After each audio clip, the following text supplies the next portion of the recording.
ஹாய்ங்க. இன்றைக்கி வந்து நம்ம இனியா குட்டிக்கு நான் கெவுரு கஞ்சி செஞ்சு கொடுக்க போகிறேங்க.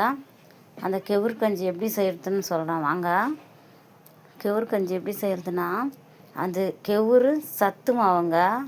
கெவுரு சத்து மாவுன்னு ஏன் சொல்கிறேன்னா, அதில் கெவுரு, பச்சைப்பயிறு, கடலக்கொட்டை, பாதாம், முந்திரி, கொஞ்சம் மிளகு, கொஞ்சம் சீரகம் இதெல்லாம் சேர்த்துருக்கேன். இதெல்லாம் எவ்வளோ சேர்த்துருக்கேன்னா, 1/2 கிலோ கெவுரு, 100 கிராம் அரிசி, 100 கிராம் பச்சைப்பயிறு, பாதாம் 15 பீஸு, முந்திரி 10, கடலக்கொட்டை கைப்பிடி அளவு, 1 ஸ்பூன் மிளகு, 1 ஸ்பூன் சீரகம் போட்டு அரைச்ச மாவு தான் சத்து மாவுங்க. இது கெவுரு சத்து மாவு 2 ஸ்பூன் எடுத்துருக்கேங்க. அது வந்து 1/2 கிளாஸ் தண்ணியில் கலந்துக்கணும். 1/2 கிளாஸ் தண்ணி இந்த கிண்ணத்தில் வச்சுருக்கேன் நான். அது ஃபுல் நல்லா கலந்துக்கணும்.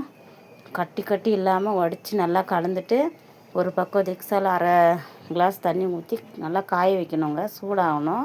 சூடான பிறகு தான் நம்ம இந்த தண்ணியை அதில் சேர்க்க முடியும். சில்லுன்னு சேர்த்தா கட்டி கட்டி ஆகிடுங்க. அதனால் நம்ம இதெல்லாம் கட்டி இல்லாமல் உடச்சி எடுத்துக்கலாம். நல்லா கலந்துட்டு ஒரு ஃபில்ட்ரு, நம்மக்கிட்ட வடிகட்டு இருக்கோம் இல்லையா, ஃபில்ட்ரு, அதை எடுத்துக்கின்னு அதில் நம்ம ஊற்றி வடிகட்டிக்கலாங்க. நல்லா அது ஃபில்ட்ரு பண்ணணும். இந்தமாரி எடுத்துக்கின்னு ஃபில்ட்ரு பண்ணிக்கணும். அதில் அந்த பாலெல்லாம் வந்துடும். ஏன் இந்தமாரி பண்ணால், பாப்பா வந்து இப்போ நம்ம 6 மாதத்துலேருந்து கொடுக்க ஸ்டார்ட் பண்ணலாம். இது 6 மாதம் குழந்தைக்கு மேலே கொடுக்கலாம். எல்லா குழந்தைங்களுக்கும் கொடுக்கலாம் இது.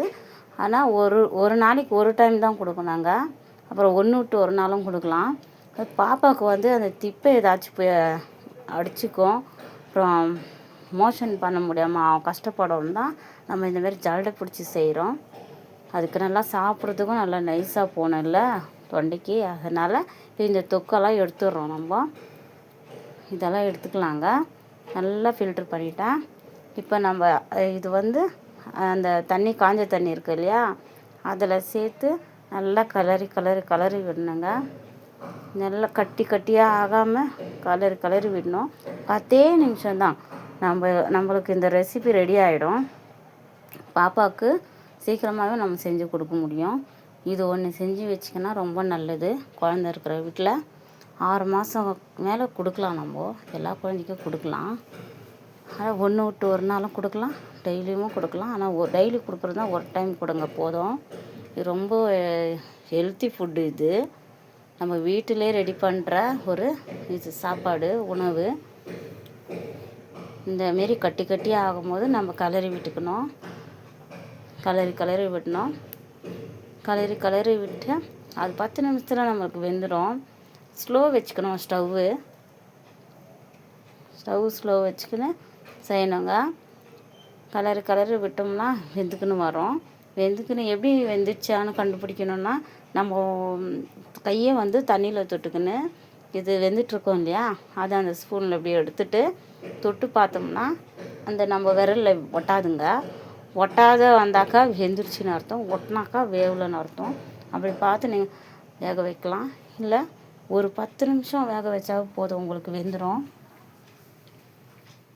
டைம் பார்த்து வேக வைக்கலாம். நீங்கள் இந்தமாரி கலரி விட்டோம்னா அடி பிடிக்காத அது நல்லா வெந்துடும்.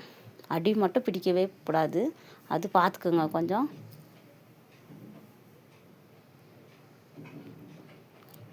வெந்துன்னு வந்துருக்கு. கொஞ்சம் சிட்டிக்கு உப்பு போடுங்க. இந்த மாவு நம்ம மில்லில் அரைச்சின்னு வரும்போதே கூட கொஞ்சம் உப்பு போட்டு அரைச்சின்னு வந்தோம்னா நம்மளுக்கு கெடாமல் பூச்சி வைக்காமல் இருக்கும். நான் கொஞ்சம் உப்பு போட்டு தான் அரைச்சிருக்கேன். அதனால் கொஞ்சம் சிட்டிக்கு போட்டுக்கினேங்க. இது நல்லா வெந்துட்டு பிறக்கா நம்ம ஒரு கிண்ணத்தில் வச்சுக்கிட்டு நெய் கூட இதில் சேர்த்துக்கலாம். நம்ம பாப்பாவுக்கு நெய் சேர்க்கணும் ஆனால் சேர்த்துக்கலாம். இல்லை வேண்டாம்னா விட்டுடலாம். சில குழந்தைங்களுக்கு கோல்டு ஆகும் இல்லையா, அந்தமாரி குழந்தைங்களுக்கெல்லாம் இதை கொடுக்கக்கூடாது. கோல்டு டைமில் கொடுக்கக்கூடாதுங்க. மற்ற டைம்லலாம் கொடுக்கலாம். ஏன்னா நம்மளுக்கு டாக்டரே சொல்லுவாங்க கோல்டு டைமில் ராகி கொடுக்கக்கூடாதுன்னு. இதேமாரி நெய் போட்டுன்னு பாப்பாவுக்கு ஊட்டலாங்க. நீங்களும் இந்த மாதிரி செஞ்சு பாருங்கள். நான் இப்போ இதுதான் கொடுக்க போகிறேன். ஓகே, பாய்.